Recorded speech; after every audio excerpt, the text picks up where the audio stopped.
अस्सलाम वालेकुम। दिलचस्प कहानियों के लिए चैनल को सब्सक्राइब कीजिए। मेरा ताल्लुक जहलम के करीबी गांव से है। हमारे गांव में एक बहुत बड़े और पहुंचे हुए बुजुर्ग का दरबार है, जहां बहुत दूर दूर से लोग हाजिरी देने और अपने मन की मुरादें मांगने आते हैं। मैं ऐसे घराने से ताल्लुक रखती हूं जहां दरबार वगैरह पर जाना तो दूर की बात, ऐसा सोचना भी जुर्म समझा जाता है। मगर मेरी खाला रज़िया के ख्यालात हमसे बिल्कुल मुख्तलिफ थे। वो न सिर्फ खुद गांव के उस दरबार पर जाती, बल्कि हमें भी दावत देती थी। हर सुबह फजर के बाद जब मलगजा अंधेरा होता था, उस वक्त वो न सिर्फ दरबार जाती, बल्कि उससे मुल्हिका कब्रिस्तान में अपने वालदेन की कब्रों पर फातिहा खानी के लिए भी जाती थी। उनकी ये आदत पुरानी थी और कभी भी उनकी तरतीब में फ़र्क नहीं आया था। मगर एक ख़तरनाक वाक़े से उन्हें ऐसा सबक हासिल हुआ कि उन्होंने सुबह ही सुबह मज़ार या कब्रिस्तान जाने से हमेशा के लिए तौबा कर ली थी। अपने साथ पेश आने वाले उस पुरस्रार वाक़े में वो मरते मरते बची थी। उस रोज़ भी वो मामूल के मुताबिक मुँह अंधेरे उठी थी। दूर कहीं से आने वाली अजान की आवाज़ पे रज़िया खाला की आंख खुली तो उन्होंने करवट बदल कर बेखबर सोए हुए अपने दोनों बेटों शामिल और इबाद को देखा। फिर नमाज पढ़ने की गर्ज से बिस्तर से उतरी। वो आती सर्दियों के दिन थे, इसलिए मौसम मोतदिल था। ना तो गर्मी थी ना ही सर्दी। उस वक्त बिजली गई हुई थी। चूँकि मौसम गर्म न था, इसलिए बिजली होने या ना होने से कोई फ़र्क न पड़ता था। खाला ने लालटेन जलाकर नमाज पढ़ी, फिर हस्बे मामूल तस्बीह और लालटेन उठा के दरबार की तरफ चल दी। मगर जाने से पहले अपने बेटे इबाद को जगाकर अंदर से दरवाज़ा बंद करने की हिदायत करना नहीं भूली थी। घर से बाहर कदम निकाले तो सर्दी की एक तेज़ लहर ने उनका इस्तकबाल किया। उन्हें ठंडक का एहसास हुआ। आसमान पर बदली छाई हुई थी, इसलिए लालटेन की मध्यम लौ में रास्ता साफ नज़र नहीं आ रहा था। मगर खाला इसके बावजूद बेखौफी से आगे की जानिब बढ़ रही थी। उन्हें ना तो अंधेरे से डर लगता, ना ही जिनों भूतों बदरूहों से, बल्कि वो तो इन तमाम मखलूक़ात के वजूद को मानने से ही यकसर इनकारी थी। जब वो दरबार के दरवाजे के करीब पहुंची तो हैरान रह गई। दरवाजे पर जूतों का ढेर लगा हुआ था। उस ढेर में हर साइज़ के जूते और चप्पलें थीं। वो हैरान थी कि सुबह सुबह इतने सारे लोग कौन हैं जो दरबार में मौजूद हैं। इसी हैरानी की कैफियत में वो अंदर दाखिल हो गई। अंदर का मंजर देखकर उनकी आंखें फटी की फटी रह गईं। दरबार में रौनक सी लगी हुई थी। झंडियों और कुमकुमों से दरबार सजा हुआ था और इत्र की खुशबुओं, अगरबत्तियों और ना जाने कौन कौन सी खुशबुओं से फिज़ा मअतर थी। आज ना तो उर्स था और ना ही मीलाद या और कोई महफिल। फिर दरबार को इतना सजाया क्यों गया है? उन्होंने एक छोटे से बच्चे को पास बुलाकर पूछा। उस बच्चे को उन्होंने पहले कभी नहीं देखा था। वो बच्चा कुछ कहने की बजाय एक औरत की तरफ इशारा करके बाहर भाग गया। इससे पहले कि वो उस औरत की तरफ बढ़ती, एक सिमत से मर्दों को आते देखकर वो ठिठक कर रुक गई। वहाँ मौजूद सब मर्द, औरतें और बच्चे टिकटिकी बांधे खाला को देखने लगे थे। अजीब बात यह थी कि उनमें से कोई भी खाला की जान पहचान का ना था। दूसरा ये कि उन सब की एक जैसी सियाह भंवरा सी आंखें थीं, जिनमें अजीब सा इसरार था। अलबत्ता सबकी शक्लें और कदकाठ एक दूसरे से बिल्कुल मुख्तलिफ थे। इसके अलावा उनमें कुछ ऐसा अजीब ज़रूर था जो रज़िया खाला को हैरान कर रहा था। कभी ऐसा नहीं हुआ था कि रज़िया खाला दरबार पर आई हो और पीर साहब की तुरबत पर फातिहा खानी ना की हो, मगर आज इतने मर्दों की मौजूदगी ने उन्हें आगे बढ़ने से रोक दिया था। वो उल्टे कदमों वापस पलटी तो देखा कि चंद कदमों के फासले पर मासी सुल्ताना खड़ी थी। इतने अजनबी चेहरों में किसी अपने को पाकर वो खिल सी गईं। मासी, क्या हाल है आपका? और आप इतनी कमज़ोर क्यों हो गई हैं? मासी सुल्ताना की जर्द पड़ती रंगत और आंखों के नीचे फैले हलकों को देखते हुए खाला तशवीश से बोली, बेटी क्या बताऊं, शुगर ने बुरा हाल किया हुआ है। ना तो ठीक तरह से कुछ खा सकती हूँ और ना ही कुछ पी सकती हूँ। फिर ये हाल तो होना ही है ना। मासी सुल्ताना की हालत की तरह उनकी आवाज़ भी नकाहत ज़दा थी। बस मासी, अल्लाह से सबके लिए खैर की दुआ करते हैं और अच्छे की उम्मीद रखते हैं। हाँ बेटी, ठीक कह रही हो तुम। तुम्हारी बातें मुझे दिल को लगती हैं। अल्लाह तुम्हें सलामत और अपने घर में हंसता बसता रखे।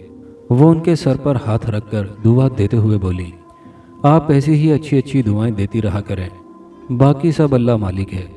खाला दरबार से निकलने के बाद नाना नानी की कब्रों पर फातिहा खानी के लिए चली गईं। उनके दिल पर एक अजीब सा बोझ आन पड़ा था।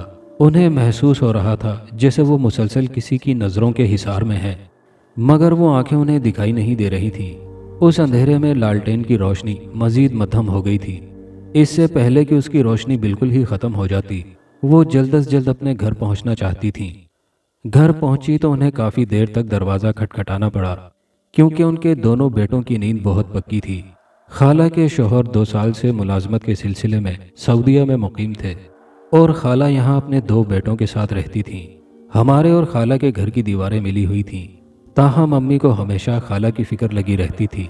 قرآن پاک کی تلاوت کرنے کی غرض سے انہوں نے کمرے کی لائٹ آن کی تو ان کی نظر دیوار گیر گھڑی پر پڑی۔ وقت دیکھ کر وہ ٹھٹک کر رہ گئیں، کیونکہ گھڑی رات کے 2:30 بجا رہی تھی۔ انہیں سمجھ نہیں آ رہا تھا کہ یہ کیا ہے۔ ان کی آنکھ فجر کی اذان پر کھلی تھی اور وہ دربار چلی گئی تھیں، مگر گھڑی کے مطابق تو ابھی تہجد کا وقت ختم نہیں ہوا تھا۔ اتنی رات کو ماسی سلطانہ دربار پر کیا کر رہی تھی؟ ماسی سلطانہ کا خیال آتے ہی وہ لرز کر رہ گئی، کیونکہ ماسی سلطانہ کو مرے ہوئے تو 1 سال بیت گیا تھا۔ وہ جنوں بھوتوں وغیرہ پر یقین نہیں رکھتی تھی، مگر اس وقت وہ خوف سے بری طرح کانپ رہی تھیں۔ خالہ نے اپنے ساتھ پیش آئی اس واقعے کا ذکر کسی سے نہیں کیا تھا، مگر ان میں واضح طور پر تبدیلی آ گئی تھی۔ پہلے وہ صرف فجر کے وقت دربار پر جاتی تھیں، مگر اب ہر وقت وہاں جانے کو بیتاب نظر آتی۔ ایک عجیب سی بے چینی ان کے اندر سرایت کر گئی تھی۔ ایک انجانا سا خوف ان کے دل و دماغ پر چھا گیا تھا، جانے کیا بات انہیں تنگ کر رہی تھی۔ اس رات زوردار انداز میں دروازہ کھٹکھٹانے کی آواز پر ہم سب کی آنکھ کھل گئی تھی۔ اس وقت کون آ گیا ہے؟ ابو زیر لب بڑبڑاتے ہوئے دروازہ کھولنے چلے گئے۔ خدا خیر کرے، اس وقت کیا مصیبت آ گئی ہے؟ امی بھی دہل کر بیٹھ گئیں۔ اگلے لمحے ابو جب واپس آئے تو ان کے ساتھ خالہ کا بیٹا عباد بھی تھا۔ وہ کافی گھبرایا ہوا اور پریشان لگ رہا تھا۔ خالہ جلدی چلیں، پتہ نہیں امی کو کیا ہو گیا ہے، وہ سخت گھبرائے ہوئے انداز میں بولا۔ یہ سن کر امی اور بھی پریشان ہو گئیں۔ آئے ہائے، کیا ہو گیا ہے اسے؟ گھبراہٹ کے مارے ان کے منہ سے الفاظ بھی نہیں نکل رہے تھے۔ پتہ نہیں خالہ، وہ بہت عجیب باتیں کر رہی ہیں، ان کی حالت خراب ہو رہی ہے، آپ بس جلدی چلیں۔ وہ ایسے التجائیہ انداز میں بول رہا تھا جیسے اگر ہم نہ اٹھے تو وہ ہمارے قدموں میں پڑ جائے گا۔ ہم فوراً خالہ کے گھر پہنچے۔ خالہ کی حالت واقعی عجیب ہو رہی تھی، آنکھیں پوری کی پوری کھلی ہوئیں اور باہر کو ابل رہی تھیں۔ باتیں بھی وہ نامانوس زبان میں کر رہی تھیں جو سمجھ سے بالا تر تھی۔ ان کی حالت دیکھ کر تو امی رونے لگیں، جبکہ ابو فوراً سمجھ گئے کہ ان پر کسی چیز کا اثر ہو گیا ہے۔ وہ عباد اور شامل کو ہمارے پاس چھوڑ کے خود گاؤں کے مولوی صاحب کو بلانے چلے گئے۔ گاؤں کے مولوی صاحب بہت پہنچے ہوئے تو نہیں تھے، مگر دم درود کر لیتے تھے۔ امی مسلسل رو رہی تھیں اور میں خالہ پر وہ صورتیں جو مجھے یاد تھی پڑھ پڑھ کر پھونک رہی تھی۔ تھوڑی دیر میں ابو مولوی صاحب کو لے کر آ گئے۔ مولوی صاحب ان پہ دم کرتے رہے، جس سے خالہ کی حالت قدرے بہتر ہو گئی۔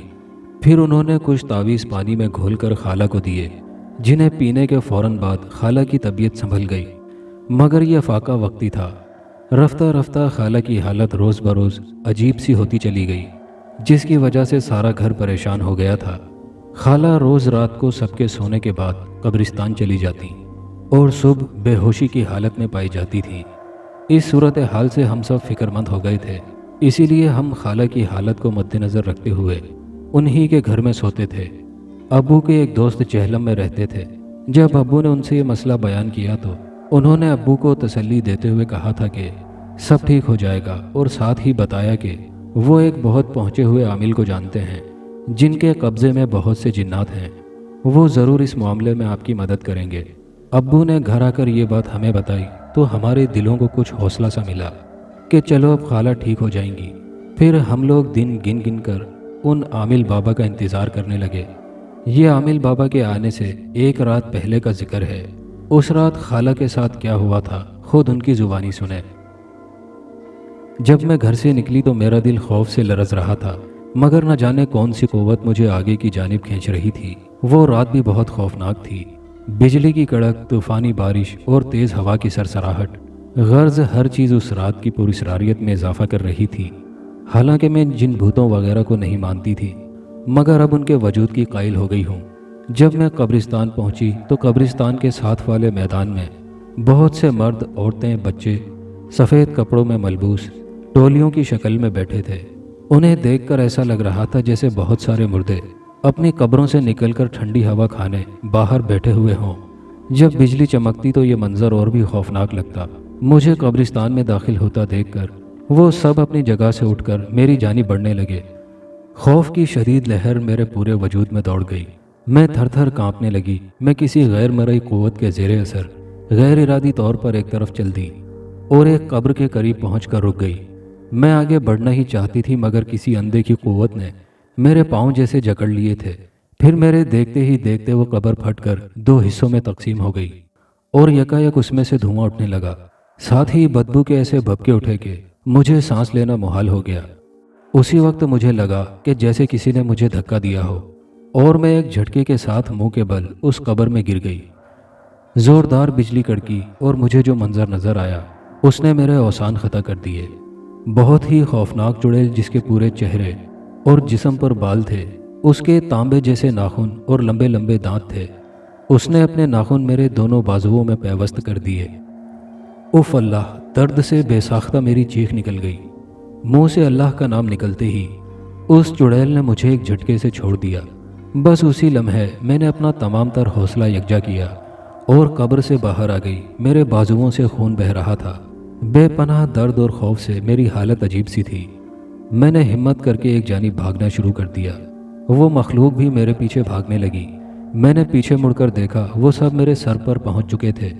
उसी वक्त मुझे ठोकर लगी। मेरा सर किसी पत्थर से टकराया और मैं दुनिया व माफिया से बेखबर हो गई।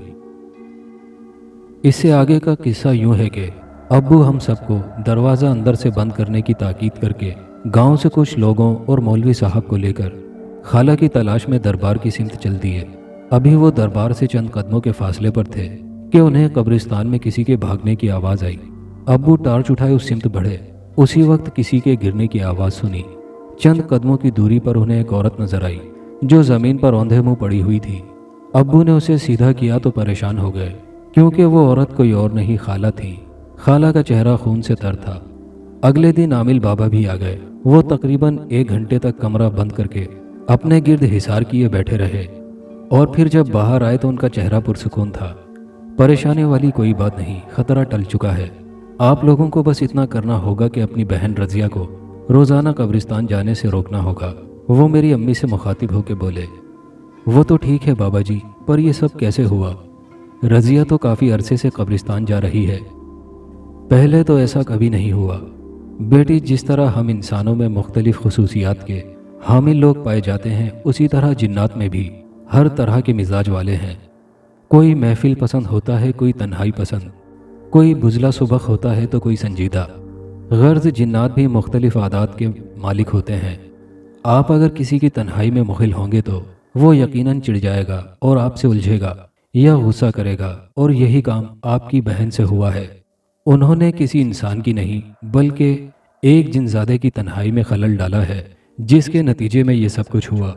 और अगर कल इन्हें बरवक्त उठाकर घर नहीं लाया जाता तो आप सारी ज़िंदगी अपनी बहन की सूरत देखने को तरस जाती। तो बाबा जी, क्या अब उन्होंने खाला को माफ़ कर दिया है? मैंने अपने अंदर के खौफ को दूर करने की गर्ज से पूछा। मेरी बात सुनकर वो मुस्कुराए। हाँ बेटा, उन्होंने तुम्हारी खाला को माफ़ कर दिया है।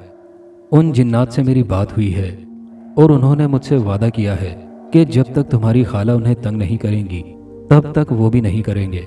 हम खाला को समझाएंगे कि अब वो कभी इतनी सुबह कब्रिस्तान नहीं जाएं। मैं जल्दी से बोली। बाबा जी ने खाला के बाजू पर एक तावीज़ बांध दिया और चंद वजीफ़े पढ़ने के लिए बताए। आज इस वाक़े को 5 साल बीत चुके हैं। इसके बाद खाला के साथ ऐसा कोई वाक़या पेश नहीं आया। उनके दिल में डर बैठ गया है। वो अक्सर रात को सोते हुए डर जाती है। आप सब दुआ करें कि उनके दिल से ये डर और खौफ दूर हो जाए। दोस्तों, ये कहानी कैसी लगी नीचे कमेंट बॉक्स में अपनी राय का इजहार ज़रूर कीजिएगा।